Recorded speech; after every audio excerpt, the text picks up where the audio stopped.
شہداء کے لواحقین نیوز کانفرنس کر رہے تھے اور ان کا یہ کہنا تھا کہ ملٹری کورٹس کو فوری طور پر بحال کیا جائے۔ انہوں نے سپریم کورٹ سے یہ اپیل کی ہے کہ شہیدوں کو انصاف دلوانے کے لیے، ان کے لواحقین کو انصاف دلوانے کے لیے ملٹری کورٹس بحال کی جائیں۔ انہوں نے کہا کہ سپریم کورٹ اپنے فیصلے پر نظر ثانی کرے۔ کہتے ہیں کہ فوجی عدالتیں ختم کر کے یہ ہم پر ظلم کیا گیا ہے۔ انہوں نے کہا کہ ہم سب شہداء کے لواحقین ہیں، ہمیں انصاف چاہیے، ملٹری کورٹس کو دوبارہ بحال کیا جائے، فوجی عدالتیں ختم کر کے دہشت گردوں کو کھلی چھوٹ دی جا رہی ہے، دہشت گردوں کو کوئی رعایت نہیں ملنی چاہیے، آفیشل سیکرٹ ایکٹ ہر صورت بحال کیا جائے اور اس کے تحت ملٹری کورٹس کو بھی بحال کیا جانا چاہیے۔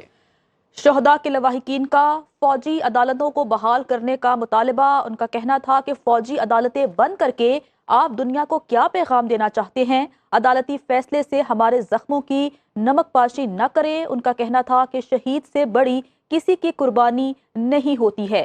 شہداء کے لواحقین پریس کانفرنس کر رہے تھے۔ پریس کانفرنس کرتے ہوئے جمال ریسانی کا کہنا تھا کہ شہید سے بڑی کسی کی قربانی نہیں ہوتی، شہید کی بیٹی ہوں، میرا مطالبہ ہے فوجی عدالتوں کو بحال کیا جائے۔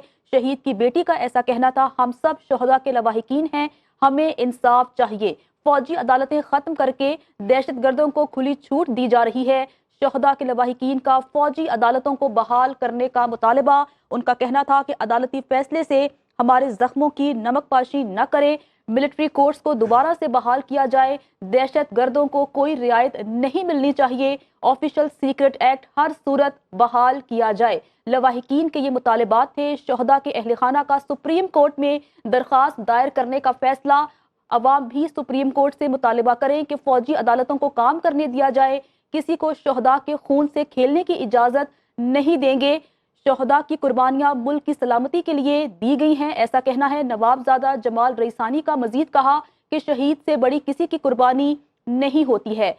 شہید کی بیٹی کا کہنا تھا کہ میں شہید کی بیٹی ہوں، میرا مطالبہ ہے کہ فوجی عدالتوں کو دوبارہ سے بحال کیا جائے، ہم سب شہداء کے لواحقین ہیں، ہمیں انصاف چاہیے، فوجی عدالتیں ختم کر کے دہشت گردوں کو کھلی چھوٹ دی جا رہی ہے، ایسا کہنا ہے شہداء کے لواحقین کا۔ ان کا مطالبہ ہے کہ فوجی عدالتوں کو بحال کیا جائے، ملٹری کورٹس کو دوبارہ بحال کیا جائے، یہ مطالبہ کیا جا رہا ہے شہداء کے لواحقین کی جانب سے۔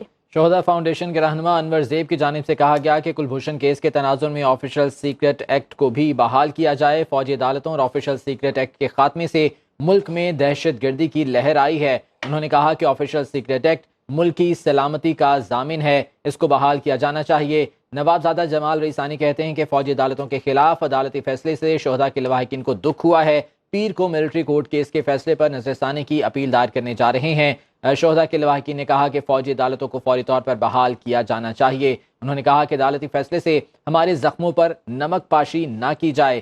انہوں نے کہا کہ فوجی عدالتوں کی بندش انتشاریوں اور بلوائیوں کی سہولت کاری ہے۔ انور زیب کا کہنا تھا کہ عوام سپریم کورٹ سے مطالبہ کریں کہ فوجی عدالتوں کو کام کرنے دیا جائے، کلبھوشن کیس کے تناظر میں آفیشل سیکرٹ ایکٹ کو بھی بحال کیا جائے۔ انہوں نے کہا کہ فوجی عدالتوں اور آفیشل سیکرٹ ایکٹ کے خاتمے سے ملک میں دہشت گردی کی ایک نئی لہر آئی ہے۔ انور زیب نے کہا کہ آفیشل سیکرٹ ایکٹ ملکی سلامتی کا ضامن ہے، فوجی عدالتوں کے خلاف عدالتی فیصلے سے شہداء کے لواحقین کو دکھ ہوا۔ نوابزادہ جمال ریسانی نے کہا کہ پیر کو ملٹری کورٹ کیس کے فیصلے پر نظر ثانی کی اپیل دائر کرنے جا رہے ہیں، فوجی عدالتوں کو فوری طور پر بحال کیا جانا چاہیے۔ انہوں نے سپریم کورٹ سے بھی یہ اپیل کی ہے کہ اس فیصلے پر نظر ثانی کی جائے اور ملٹری کورٹس کو فوری طور پر بحال کیا جائے۔ انہوں نے کہا کہ عالمی عدالت کہے گی کہ تمہارے ملک میں سیکشن 21D تھا تو اس پر کیوں عمل نہیں کیا گیا۔ اسی تمام تر معاملے پر بات کرنے کے لیے ہمیں جوائن کیا ہے مولانا طاہر اشرفی صاحب نے۔ سر بہت شکریہ وقت دینے کے لیے۔ سر آج شہداء کے لواحقین کی جانب سے پریس کانفرنس کی گئی ہے اور ان کا مطالبہ ہے کہ فوجی عدالتوں کو دوبارہ سے بحال کیا جائے، کیا کہیں گے آپ؟ بسم اللہ الرحمن الرحیم، نحمدہ ونصلی ونسلم علی رسولہ الکریم۔ دیکھیے، پاکستان علماء کونسل نے آج سے 4 دن پہلے ہماری مرکزی سپریم کونسل نے یہ باقاعدہ اعلان کیا تھا کہ ہم یہ جو فیصلہ سپریم کورٹ کا ہے ملٹری کورٹس کو ختم کرنے کا، اسے مسترد کرتے ہیں۔ یہ آپ یعنی کوئی حل آپ نے نہیں دیا کہ جن لوگ جو مجرم ہیں ان کو سزائیں جو ہے 9 مئی کو بھی اگر لے تو کتنے ماہ گزر گئے ہیں۔ لہٰذا یہ فوجی عدالتیں ختم کرنے کا جو فیصلہ ہے، میں سمجھتا ہوں کہ یہ فیصلہ، میں نہیں سمجھتا بلکہ یہ پاکستان کے تمام مکاتب فکر کے علماء مشائخ اس پر بڑا واضح اپنا اعلامیہ جاری کر چکے ہیں کہ ہم اسے مسترد کرتے ہیں. ہماری محترم جناب چیف جسٹس قاضی فائز عیسیٰ صاحب سے درخواست ہے کہ وہ اس حوالے سے سو موٹو ایکشن لے اور یہ جو فیصلہ ہے اس کو ختم کیا جائے. حکومت سے ہماری درخواست ہے, ہم نے وزیر اعظم صاحب سے کو خط بھی اس حوالے سے لکھ رہے ہیں کہ وہ حکومت فوری طور پر اس کے خلاف رٹ داخل کرے تاکہ یہ فیصلہ جو ہے وہ ختم ہو. یہ زیادتی ہے, ظلم ہے. ایک طرف جو ہے مجرمین کو سزائیں نہیں ہوتی, سال گزر جاتا ہے, اور جو آپ کا موجودہ نظام عدل ہے, جو فوجی عدالتیں ہیں, وہ ان سے کئی گنا زیادہ بہتر اور اچھا انصاف ان سے مہیا ہو سکتا ہے اور مہیا ہو رہا ہے. اگر آپ ان عدالتوں کو ختم کریں گے تو پھر تو آپ پاکستان دشمنوں کو اور پاکستان کے اداروں کے دشمنوں کو کھلی چھٹی دے دیں گے, وہ جو چاہے کرے. اور یہی آپ نے دیکھا کہ فوجی عدالتوں یہ 9 مئی کے مجرمین کو سزائیں نہیں ہوئی, تو جب یہ پچھلے ہفتے میں پی ایف ایئر بیس پہ حملہ ہوا میاں والی کے, اور جو گوادر میں ہمارے شہداء فوج کے ہوئے, اور اس کے اوپر جو غلیظ مہم سوشل میڈیا پہ دیکھنے میں آئی, اگر سزائیں دی گئی ہوتی تو یہ مہم ہمیں دیکھنے کو نہ ملتی. تو لہٰذا یہ شہداء کے لواحقین نے جو پریس کانفرنس کی ہے, پاکستان علماء کونسل اور اس سے متصل تمام جماعتیں اس کی تائید کرتی ہیں, اور ہم امید کرتے ہیں کہ انشاءاللہ اگلے 24 سے 48 گھنٹے میں حکومت پاکستان جو ہے اس کے اوپر ریویو پٹیشن کے لیے سپریم کورٹ سے رجوع کرے گی. علامہ صاحب یہ فرمائیے گا کہ جب سپریم کورٹ کی جانب سے یہ فیصلہ دیا گیا تھا تو اس میں یہ کہا گیا تھا کہ جو فوجی عدالتیں ہیں, ملٹری کورٹس ہیں, یہاں پر جو بنیادی انسانی حقوق ہیں ان کی تکمیل شاید ممکن نہیں ہوگی. اس حوالے سے خاصے تحفظات کا اظہار کیا گیا تھا. آپ نہیں سمجھتے کہ پہلے اس نقطے کو ایڈریس کر لیا جائے, جو بھی فریقین ہے, اس کے بعد اس معاملے کو آگے کنٹینیو کرے؟ بات یہ ہے کہ انسانی حقوق کا جتنا خیال فوجی عدالتوں میں رکھا گیا اتنا تو آپ کی دوسری عدالتوں میں نہیں رکھا جاتا. انسانی حقوق کی بات ہے تو ذرا جیلوں میں جا کر دیکھیں گے کتنے لوگ ہیں جو جیلوں میں بے گناہ پڑے ہوئے ہیں اور ان کے کیس ہی نہیں لگتے ہیں.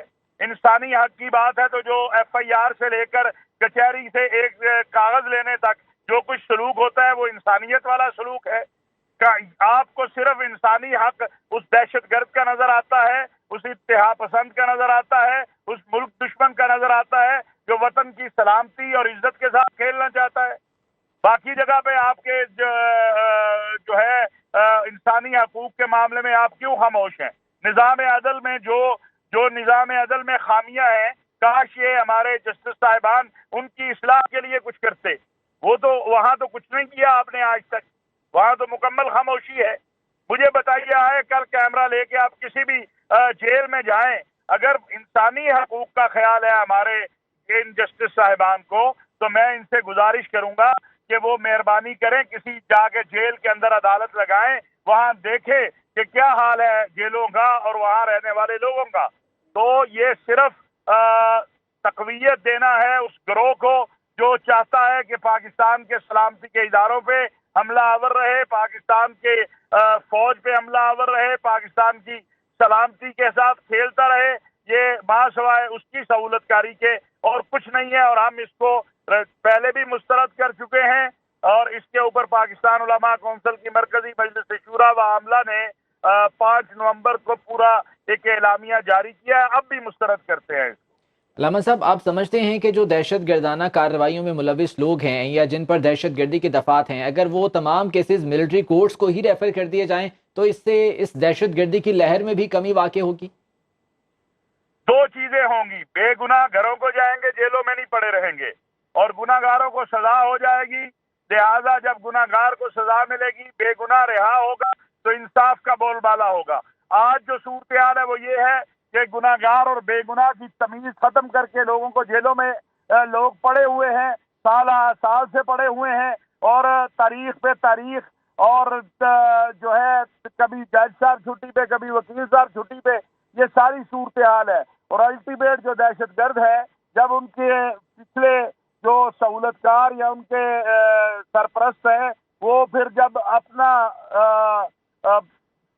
جو ہے خوف استعمال کرتے ہیں تو وہاں پر جو ہے سارا نظام عدل جو ہے وہ بیٹھ جاتا ہے. لہذا فوجی عدالتوں کو کام کرنے دیں, میں یہ دعوے سے کہہ سکتا ہوں کہ فوجی عدالتیں جو ہمارا موجودہ نظام عدل ہے اس سے زیادہ انصاف مہیا کر سکتی ہے۔ باخبر رہیے ہر جگہ ہر وقت بر وقت۔ ابھی سنو نیوز کا یوٹیوب چینل سبسکرائب کریں اور بیل آئیکن پر کلک کریں اور جانیے ملکی اور غیر ملکی حالات و واقعات یقین کے ساتھ۔